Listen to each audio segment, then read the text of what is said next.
didn't protect her. I was supposed to protect her. Let them know about. They're not going to talk to her. They're not going to say nobody says anything. They're just going to tell her that. It's just we're not going to tell the kids. We don't tell. This is a family matter. We're just going to. We'll figure out a reunification. I need to protect We'll take care of it. Just make sure that transportation. As this tragedy unfolds, Crystal's mother embraces Daniel, trying to comfort him, having no idea the man she's holding is the one who murdered her daughter. Unfortunately for officers, the hardest part of the job still isn't over. As the family grieves outside the home, a detective is sent to the school to pick up Crystal's children, who still have no idea what happened to their mother. When the detective finds Crystal's eldest daughter, she's already shaken. She's been watching the live camera feed on her phone and saw enough to know something terrible happened. But what she tells the detective next is what truly alarms her. Her mother's stalker has been hinting at something far darker recently, and he might have deadly plans for the rest of the family. My phone notified me of my house cameras going off. There was police at my house and an ambulance, and there was a stretcher. I couldn't bring myself to see who was on the stretcher, so I call my mom and dad. My dad picks up and he's crying. They're probably about 7 minutes away. Okay, I'm not gonna lie, something happened. Okay, that's why you're here. Okay, You know what's going on? I do, but I can't. I'm not gonna tell you. Okay, because we're still actively investigating what's going on out there. So I don't want to give you wrong information. That's the last thing I want to do. Okay. What has been going on at home? So this dude has been threatening my mom, stalking her, taking photos of my dad, and saying that he's going to kill him. Who do we know who this person is? One of her ex. I don't know his name. Like an ex-boyfriend or? Yeah. Okay. And they broke up a while ago. They ended it as friends. So this has all come to a really big shock to her. And then so he's been contacting her from different numbers, sending pictures of my dad, saying he's gonna kill them. He hasn't mentioned anything about me and my siblings yet, which is good. He's like, he posted something to a website trying to recruit guys to like help him with whatever plan he's doing. And then he's like, How did you guys learn about that? He's been contacting my mom through all of this. So my mom has contacted the police, and she has like a whole bunch of people on the case. But the thing is, he's making it sound like she's helping him, and she's not. And so, Helping him like try to kill your dad? yeah. And so like we're afraid that the police are gonna turn on us. Okay. And so she's been trying to protect herself. What Crystal's daughter reveals isn't just alarming, it's sickening. Because this so-called stalker isn't just threatening the family, he's twisting the narrative inside their home. He's making it look like Crystal was secretly working with him to kill Daniel, manipulating the kids into believing their own mother is dangerous while positioning Daniel as the helpless target who needs protection. To the kids, their mother starts to look untrustworthy. To detectives, Daniel starts to look like a victim, and to the stalker, everything is going exactly according to plan. It's a disturbing, genius level of premeditation, carried out by a man willing to use anyone, even his own children. The detective logs this information and coordinates with Crystal's sister-in-law, Kate, to get the children safely out of the school. Back at the crime scene, detectives continue their work. They canvass the neighborhood, speak with neighbors, and begin collecting every CCTV clip they can find to reconstruct the killer's movements. By this point, there's enough evidence tying Crystal's ex-boyfriend Anthony to months of harassment, allowing police to obtain a nationwide arrest warrant for stalking. Departments across the country are notified to be on the lookout for him. Additionally, with a homicide on their hands and a killer on the loose, investigators can escalate the case and issue exigent circumstance warrants to service providers to finally speed up the digital data they've been waiting on. If Martinez received those files weeks earlier, things might have been very different. In the meantime, Daniel, along with the rest of the family, is taken to the police station for formal interviews. At this stage, it's standard procedure, and investigators are simply looking to collect statements. But about 2 hours later, when detectives finally sit down with Daniel, his routine interview will begin to take a very different turn. So, your home security system, you access that through your personal phone? Google Nest. Google Nest, okay.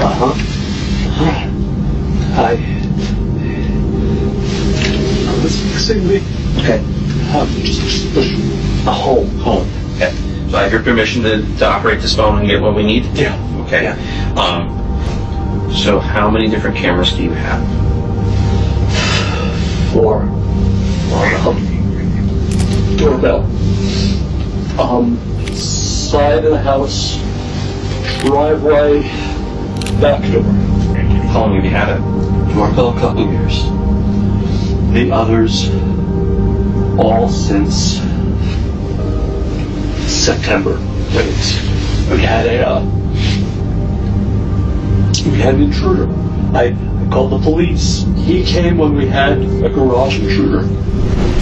A month after Daniel reported the garage intruder back in September is when the stalking first began, and by then, the couple had already installed multiple cameras around the house, plus their Ring doorbell. But even with all that security, and after police confirmed they had no GPS trackers on their cars, the stalker still found a way to follow them, sending Crystal a photo of Daniel walking into work and texting her about seeing her at the dentist. So as the detective scrolls through the surveillance footage to understand the timeline, he notices something strange that catches Daniel off guard. So when do your cameras go off?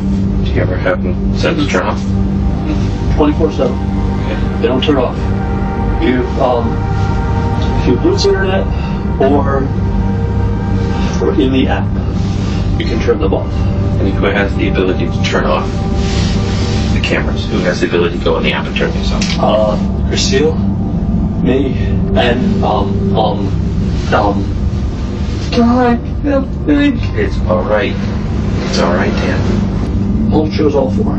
Oh, perfect. Home. I can settings. Okay. Oh, Just us. just okay. The detective's question here isn't by chance. It's prompted by something peculiar he noticed on the surveillance app.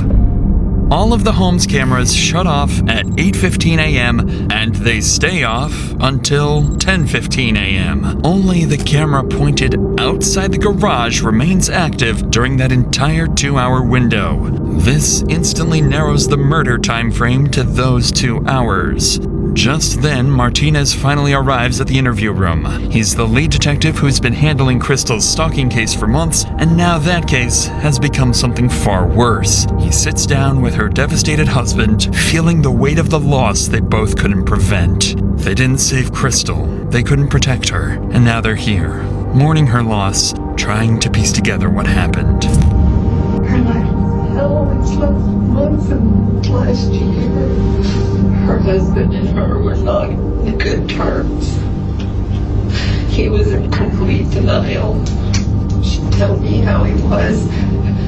Did she ever give you insight on what kind of led her to feel like her marriage was over, or?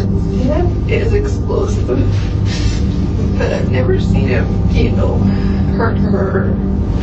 He would hurt the kids, but some people think corporal punishment is okay with kids. But he would hurt the kids. She was worried about that. I don't want to say it's a kid. But she told me he was in denial, but she told him his marriage was over, but she would stay until graduated. I have this, just in God, I can't shake him. What's that feeling telling you? I can't shake this question. Is he the one that's been doing this with Deputy? Needless to say, hinting that Daniel might somehow be involved with the stalker is an alarming accusation, and it makes things even more complicated for the detectives. At this point, the family itself is split. Crystal's brother Lars completely dismisses the idea that Daniel could be involved, calling it nothing more than a conspiracy. But others felt that there was something off about Anthony and the entire stalking agenda. With all statements collected, detectives wrap the family interviews and regroup to make sense of everything they've gathered. By combining everything they've learned, detectives land on a clearer picture of where the investigation now stands. The family interviews raised enough concern, and there was enough tension in the marriage that detectives decide they can't rule out Daniel yet, and he officially becomes a potential suspect. But even with Daniel now on the radar, Anthony remains as the obvious prime suspect in Crystal's homicide. His threats and weeks-long stalking campaign still place him at the center of the investigation. With that in mind, detectives know their next move. It's time to find Anthony. At around 3 p.m. that afternoon, police finally get their first real break in months. After digging through everything they have on Anthony Holland, investigators land on a possible address in Utah. Because they can't reach him themselves, Broomfield detectives coordinate with Utah County Sheriff's Office, sharing his name, photo, and the address where he's believed to be staying. Up until now, Anthony has only existed as a name in emails and threats, a distant figure who no one has actually seen. So when officers finally get a hit on his location, it becomes the first real chance to confront the man they've been hunting for months. I'm going to ask you a couple names to see if you recognize any names. Okay. Have you ever heard of the name Crystal Krug? She may have been Grimsrod when you knew her. Yeah. And do you know a Daniel Krug? No. No? How do you know Crystal? She was an ex-girlfriend. She's an ex-girlfriend? How long's the ex? Like how long ago? 1999. Oh, so like a long while She was ago. my very first girlfriend ever. Oh, okay. Yeah. When's the last time you talked to Crystal? Has it been a minute? It's been really, Like since you moved from Durango? yeah. Yeah. So that would have been what, back in 2014? Yeah.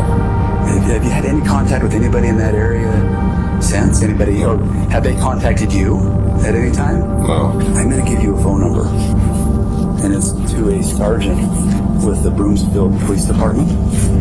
Okay. He would like you to reach out and talk to him. Alright.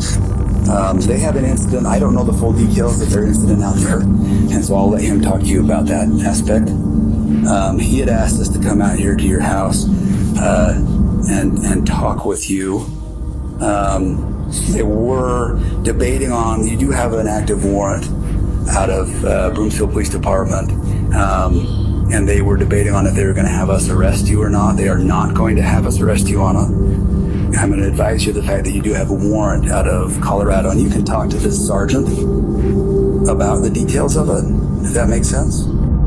As officers speak with Anthony, he appears intoxicated and confused. After being briefed on the situation, he gives his timeline, insisting he never left Utah and spent the morning with family nowhere near Colorado. Once they collect Anthony's statement, Utah officers leave to begin verifying every part of his story. In the meantime, detectives back in Colorado regroup to reassess the investigation. With Anthony still denying involvement, Detective Martinez turns back to the one angle he hasn't fully explored yet: Crystal's husband, Daniel.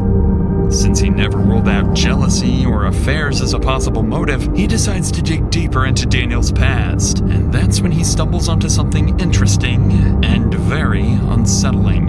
While searching old reports, Martinez finds a closed but unresolved stalking complaint from years earlier. The victim who filed it is a woman named Carrie, and as it turns out, she was Daniel's ex-girlfriend. The more Martinez reviews, the more disturbing the pattern becomes. The report claims she was stalked for weeks by an obsessed man who impersonated multiple people, manipulating her through fake identities. Detectives quickly locate Carrie and bring her in for an interview. When they sit down with her, they uncover a story so disturbingly similar to Crystal's, it opens up an entirely new theory.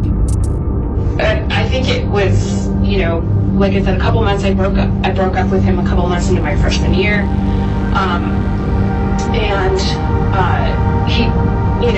He was pretty emotional, I would say. sort of desperation would maybe be a word I would use to describe after the breakup of please don't do this, kind of, crying, that sort of thing, that I can recall. And then I started to get messages from his roommate, and that person's name is Tom, on AOL Instant Messenger. And I know Tom is real because they were roommates. If I called him, Tom would sometimes pick up the phone. They had a joint room and a joint phone. Tom, his role, I would say, was sort of to gain sympathy from me for Dan and continue to encourage me to communicate with Dan. There was perhaps some indication that he was, or was, because of the breakup, just really not doing well. So this, made me keep communication up with Dan. And Tom ended up being Dan, right? So all these people I'm going to tell you about end up being Dan Krug, not Tom. Yeah, even though Tom is a real person, he was not sending me these messages. Suffice it to say, what Carrie tells detectives sounds all too familiar. Everything she describes echoes the same pattern detectives have been seeing with Crystal, but the parallels don't stop there. Things I remember is a group of my friends from our dorm had met, I don't even know how, some cadets from the Air Force Academy. Sure. And so we all went to a movie, something super innocuous, and there was like a group of us. I must have told Dan about that, and I think it was 2 or 3 days later, I got a message from someone named Nick Clark. And Nick basically said, I'm a cadet at the Air Force Academy. I know you went out with these people, and I want you to know that he came back, or these people came back and said that you slept with him. And so now there's this rumor going around the whole academy that you're an easy target kind of thing. And Nick, I think, served the purpose of sabotaging anyone I was meeting if they were associated with the Air Force Academy. Of course, the person that I met and went to the movies with was like, I want nothing to do with you, you weirdo. So shortly, I don't know, a while after that, I started actually more seriously dating Air Force cadet named Mark Hansen. Then, of course, Nick Clark made a reappearance, and I was getting pretty consistent messages from him. And so he said, we need to find out who's doing this. And he got me a meeting with the Office of Special Investigations at the Air Force Academy. I sat with them, and they kind of laid the emails out on the table, and they said, we've had like a forensic psychologist, sort of professional, look at all these emails, and it's Dan, is what they said. Carrie would go on to explain that despite their suspicions, for the first time, detectives begin considering a fourth possibility they never imagined. What if Daniel has been playing everyone? What if he's been impersonating Anthony? What if he's always been the architect behind the entire stalking campaign? Detective Martinez receives the intel from Carrie's interview, and with that, Daniel officially becomes an equal prime suspect alongside Anthony. At this point, the only thing that can give them a definitive answer is the digital evidence. So while they wait for that, Martinez receives something he can work with immediately: the full set of surveillance footage collected from the neighborhood and Daniel's workplace. Investigators sit down and begin reconstructing the full picture of what happened before Crystal was killed. Shortly before 8 a.m., Crystal arrives home after dropping off the kids. She pulls into the garage, closes the door, and everything looks normal. Minutes later, at 8:15 a.m., the entire security system goes offline. Every camera except the outside garage camera is taken down for the next 2 hours. At 8:25 a.m., that lone camera records something deeply concerning. Daniel leaves the house to go to work later than he normally does, and shortly after the time medical examiners believe Crystal was killed. From there, workplace footage shows Daniel moving through the building around 9 a.m., greeting coworkers and appearing completely normal, as if nothing had happened at home. And when investigators check footage from surrounding houses, they find no one approaching the property all morning. Everything about the timeline makes Daniel look more suspicious by the minute. With all these new developments, detectives bring Daniel back in for another interview. He walks in expecting routine procedural follow-ups, completely unaware of how much has changed since the last time he sat in this room. This is when Daniel's months-long, carefully crafted plan begins to crumble. This time, Detective Martinez walks in with a completely different energy than before. He's no longer feeling Daniel out. He's here with one clear objective: confront him with what's been uncovered and see if his version of events finally breaks. Alright. How you feeling right now? Just kind of about everything. No. Everything hurts. Feel like I have two different voices going through my head right now. I have my brother Matthew. Yeah, I've mentioned him. He's the sheriff's lieutenant. And I have his voice saying, talk to the police. In a typical cop fashion, you married a prosecutor. So I have Lynn's voice in my head going, get a fucking lawyer.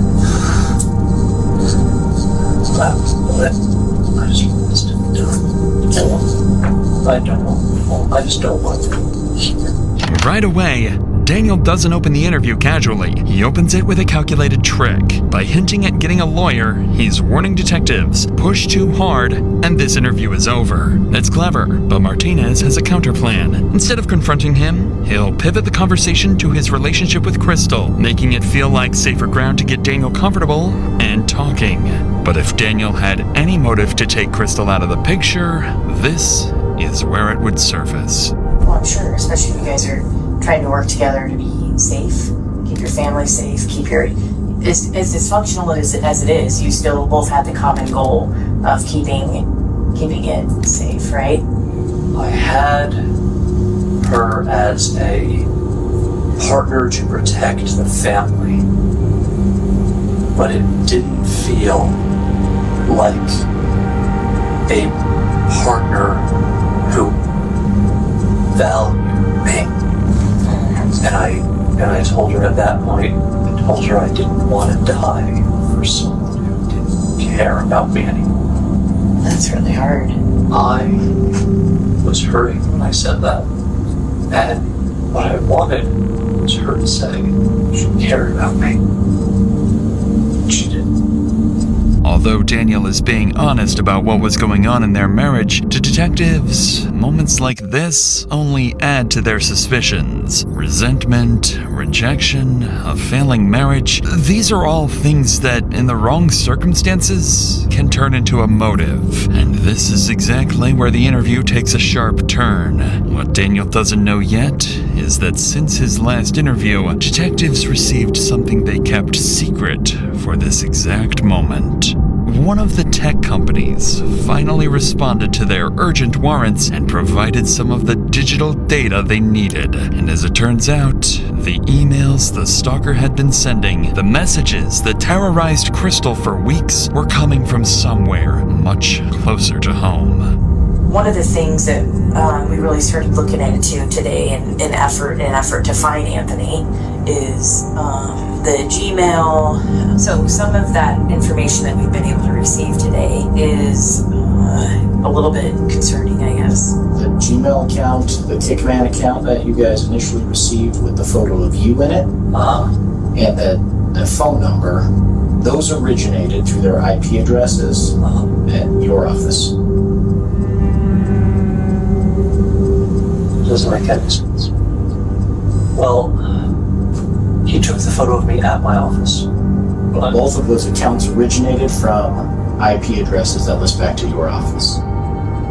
There are Wi-Fi access throughout the facility for employees, and there's public Wi-Fi access throughout the entire facility. Right now, we're working with the director to get all of the IP information to see what devices were using that specific address during that time. Because I guess the biggest concern concern is just the timing of everything. And it just doesn't quite make sense to have somebody create an account, take a photo, and then immediately send it off, and then the account is no longer being used. None of this makes any sense. Daniel looks thrown off, unsure where Martinez is going with this. The emails tied to the stalker connect back to Daniel's workplace, a detail he clearly didn't expect detectives to know. He seems nervous, but still cooperative. So detectives decide it's time to push further, because they have something else they withheld from Daniel until now. During the investigation into Anthony's alibi, officers in Utah forwarded something small but important. A time-stamped shopping receipt placing Anthony in Utah that morning, miles away from Colorado at the time Crystal was killed. Martinez and his partner decide it's the perfect time to see how Daniel reacts when they push him directly and force him to confront the possibility that he might be the stalker. Also, let's add on top of that the fact that there's, as far as we know right now, there's no physical way that Kidman could have been involved in this based on where he's at right now. So, you know, the mystery continues, and But as the husband, things are certainly pointing in one direction right now.